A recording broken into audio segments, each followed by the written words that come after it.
want to play tough guy, but we'll see how tough they are. This has a criticism worthiness score of 85.0. The opening is a masterclass in self-contradiction. It purports a reluctance to play tough guy, immediately followed by a thinly veiled threat. The phrase, "we'll see how tough they are," sounds like a playground taunt, hardly befitting a supposed leader. It implies a need to assert dominance, undermining any pretense of peace or diplomacy. Furthermore, the implication that the opponent's toughness is the primary concern completely misses the mark.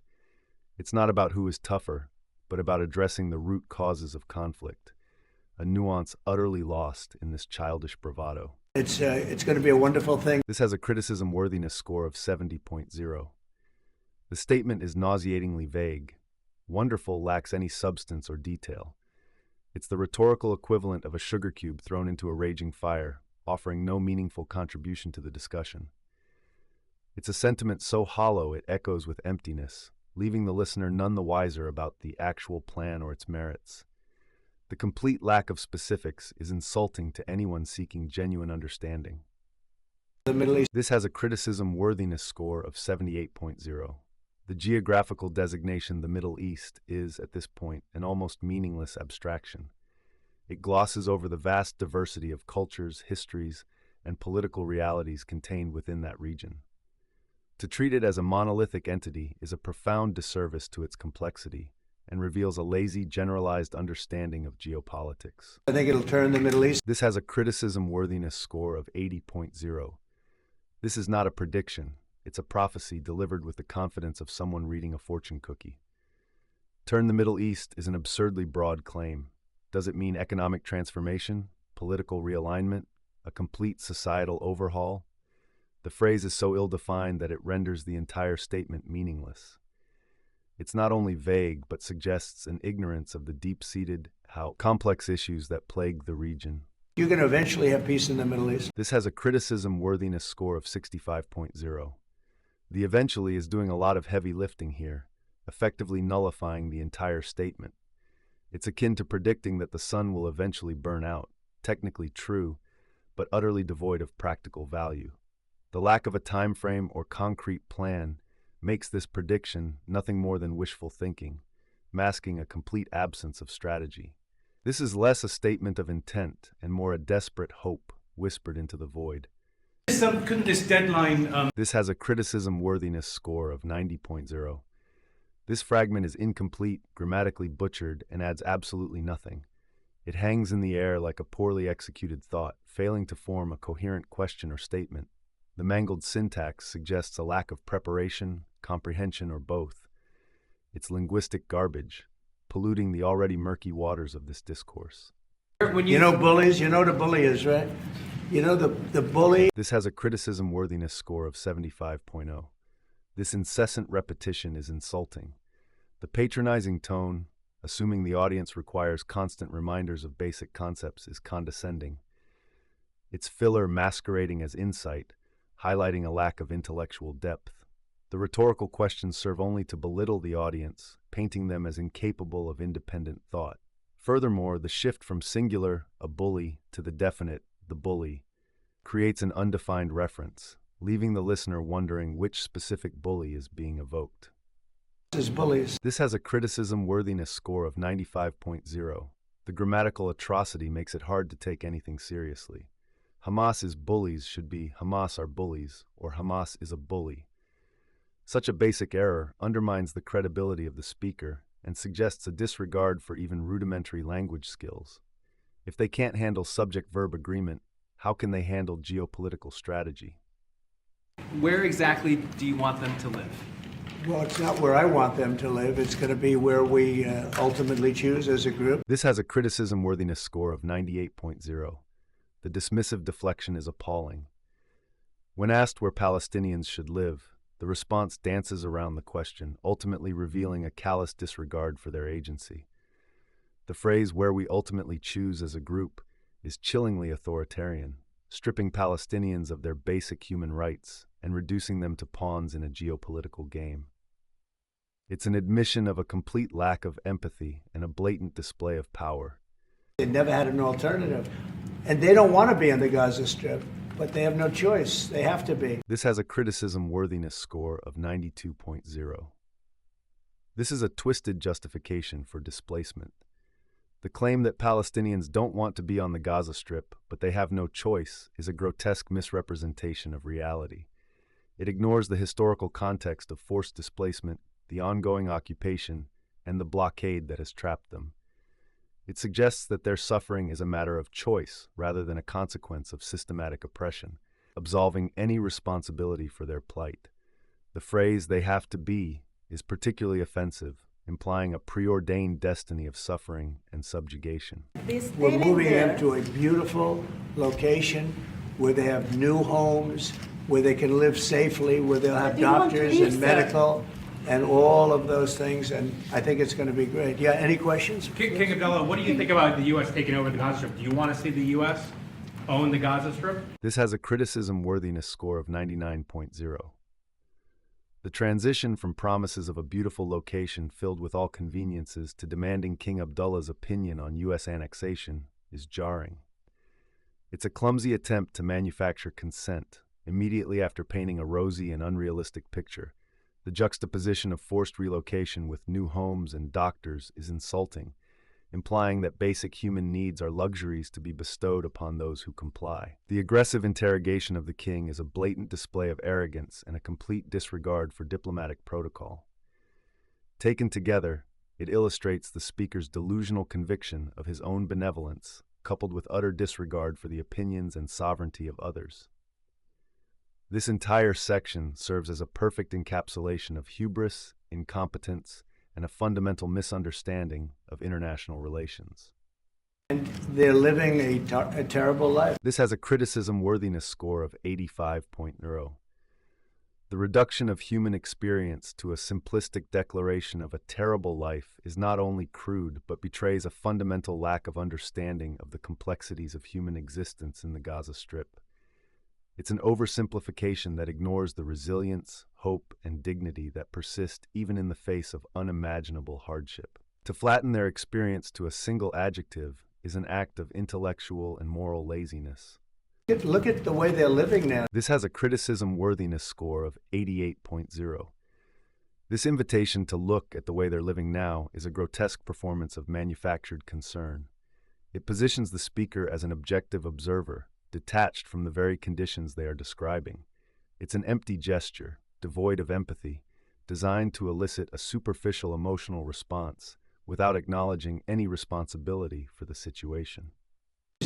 Nobody's living like that in the entire world. This has a criticism worthiness score of 90.0. The hyperbolic claim that nobody is living like that in the entire world is patently false and reveals a profound ignorance of global poverty and suffering. To suggest that the conditions in Gaza are uniquely terrible is not only inaccurate, but also diminishes the struggles of countless others facing extreme hardship in different corners of the globe. Such an ignorant statement undermines the credibility of everything else that's said. They're living under buildings that are mostly fallen down and will continue to fall down. This has a criticism worthiness score of 82.0. The image painted of buildings that are mostly fallen down and will continue to fall down is delivered with a disconcerting lack of emotion, as though describing a natural phenomenon rather than the devastating consequences of conflict and neglect. The passive voice obscures responsibility for the destruction, further distancing the speaker from the human cost of the situation. Today, the conditions are horrible. This has a criticism worthiness score of 79.0. The repeated emphasis on the horrible conditions, while seemingly intended to evoke empathy, instead becomes a form of emotional manipulation. The relentless negativity creates a sense of hopelessness and despair, without offering any concrete solutions or pathways to improvement. It's misery tourism disguised as concern. There are no conditions anywhere in the world that are worse than the Gaza Strip right now. This has a criticism worthiness score of 91.0. This declaration of Gaza as the absolute nadir of global suffering is an exercise in competitive misery. It's a pointless and insensitive attempt to quantify human suffering as if there were a hierarchy of pain. Furthermore, such pronouncements demonstrate a severe lack of both historical and contemporary awareness of global conflicts and disasters. But don't you have Just to said all destabilize hell- Jordan and This has a criticism worthiness score of 87.0. This abrupt shift in focus to Jordan and Egypt is a blatant attempt to deflect responsibility and muddy the waters. It avoids directly addressing the issues in Gaza and instead seeks to implicate other parties, creating a false equivalency and diverting attention from the speaker's own role in the situation. The accusatory tone further underscores the lack of accountability. You said all hell will break out if all the hostages are not released on Saturday. This has a criticism worthiness score of 93.0. The invoking of all hell is a melodramatic and inflammatory statement that escalates tensions and undermines any possibility of rational discourse. It's a fear-mongering tactic designed to create a sense of urgency and pressure, rather than a genuine attempt to resolve the hostage situation through peaceful negotiation. This hyperbole cheapens the gravity of the situation and reduces it to a theatrical spectacle. What did you mean by that? This has a criticism worthiness score of 74.0. The direct questioning lacks any nuance, further pushing an aggressive tone.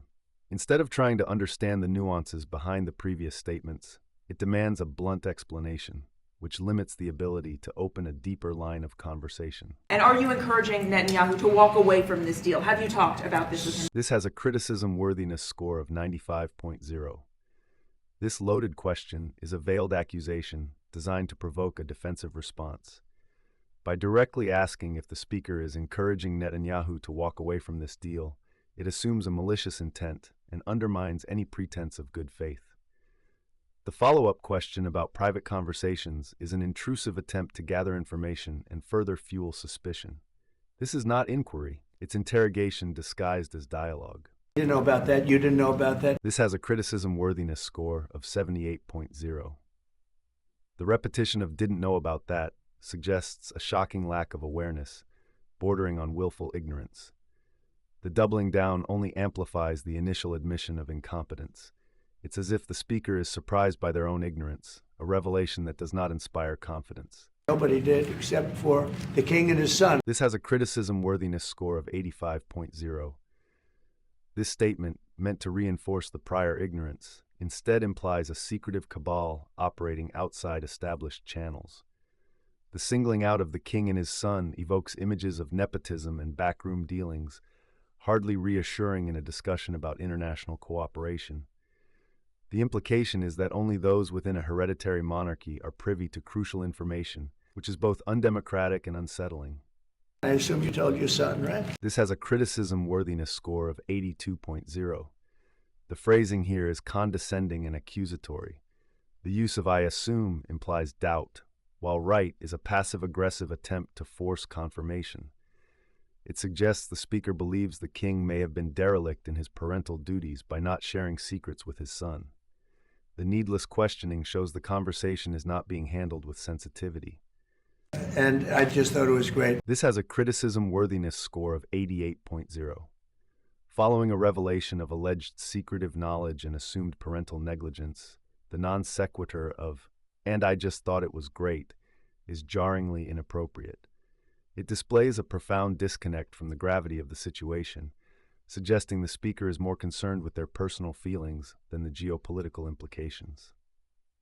The unprompted expression of personal satisfaction serves only to highlight the speaker's self-centeredness. No, I think we'll do something. I don't have to threaten with money. This has a criticism worthiness score of 79.0. This reeks of insecurity and a history of using financial leverage. The reassurance that they won't have to threaten with money implies it's a usual tactic. Why even bring it up if it's not relevant? The unnecessary denial suggests it's a first resort. What would happen if money wasn't an option? We contribute a lot of money to Jordan and to Egypt, by the way, a lot, to both. This has a criticism worthiness score of 81.0. The defensive tone and the repetitive emphasis on a lot of money betray an obsession with financial transactions and a need for validation. The "by the way" feels tacked on, an afterthought intended to impress the audience with their supposed generosity, a generosity which is not as important as the people that need help. Would you consider other countries not? We have other countries that want to get involved. This has a criticism worthiness score of 75.0. The sentence is grammatically fragmented, and the logic is unclear. But you consider other countries not. What? The abrupt switch to "we have other countries that want to get involved" lacks cohesion. The unfulfilled expectation of the previous statement makes the current statement irrelevant. There's a great sense of wanting to help the Palestinians. This has a criticism worthiness score of 72.0. The vague great sense of wanting to help is devoid of concrete action or commitment. It's a hollow platitude that lacks substance, offering no insight into the actual plans or strategies being considered. What is this great sense? Are feelings a substitute for true action? This should have been done by the Biden administration, but, they didn't do anything. They didn't know what the hell they were doing. This has a criticism worthiness score of 90.0. The petty and unsubstantiated attack on the Biden administration is both irrelevant and unprofessional. The phrase, "they didn't know what the hell they were doing," is childish and undermines the credibility of the speaker. To use vulgarity to describe a political administration demeans the current speaker. It's Gaza. It's a war-torn area. We're going to take it. We're going to hold it. We're going to cherish it. We're going to get it going eventually, where a lot of jobs are going to be created for the people in the Middle East. This has a criticism worthiness score of 95.0. The casual declaration of intent to take it and hold it is a chillingly imperialistic statement, devoid of any regard for international law or the rights of the Palestinian people. The subsequent "cherish it" rings hollow and insincere in light of the preceding aggression. This is not foreign policy. It's a colonial fantasy masquerading as economic development. The thought is incoherent and should never have been spoken. And just to follow up with one on that for King Abdullah, can you clarify again, sir, how do you feel about the U.S. taking Gaza, as the president said? Well, again, this is something that we as Arabs will... This has a criticism worthiness score of 99.0. This final, desperate attempt to salvage something resembling sense from this catastrophic cascade of words serves only to highlight the utter incoherence that has preceded it. To ask for clarification on a statement as incendiary as the U.S. taking Gaza after the preceding rambling defense of that very idea exposes the speaker's complete lack of awareness of the impact of their words. The question is not one of clarification, but one of damage control after an unmitigated rhetorical disaster. Your complete inability to address the suffering in Gaza with anything resembling compassion, your relentless self-promotion disguised as diplomacy, and your casual endorsement of what amounts to a land grab all paint a portrait of someone utterly divorced from reality, let alone any semblance of ethical leadership. You are not a visionary. You are a bull in a china shop, and your words are shattering the delicate fabric of international relations.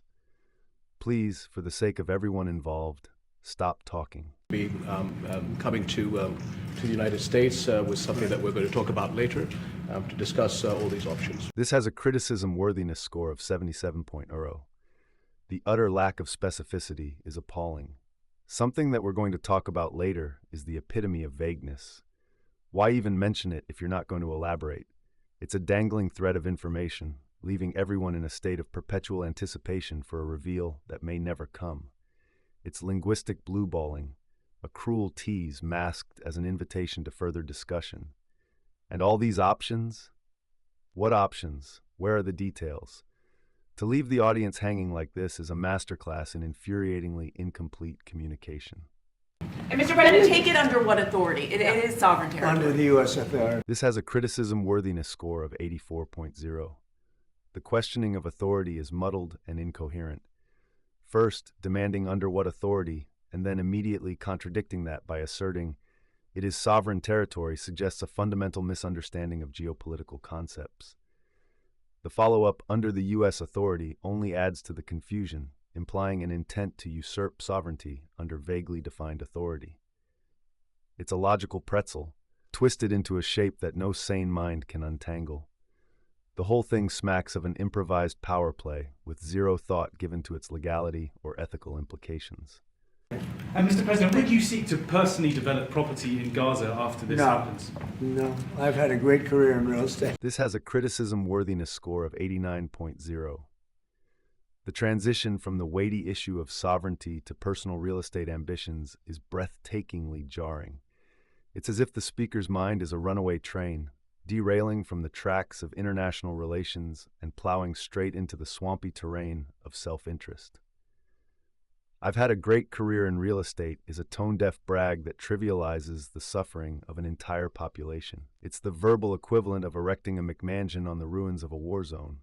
You know, when you've done what I've done in the last number of years, including the 4 years that we should have been doing something else, frankly, because people see that now for sure. This has a criticism worthiness score of 82.0. This rambling, self-congratulatory sentence is a masterclass in unnecessary detail and unsubstantiated claims. The reference to what I've done is maddeningly vague, while the aside about the 4 years that we should have been doing something else, frankly, is a transparent attempt to rewrite history. The qualifier, because people see that now for sure, is a pathetic attempt to gain validation from an imaginary audience. It's a desperate plea for acceptance, disguised as a statement of fact.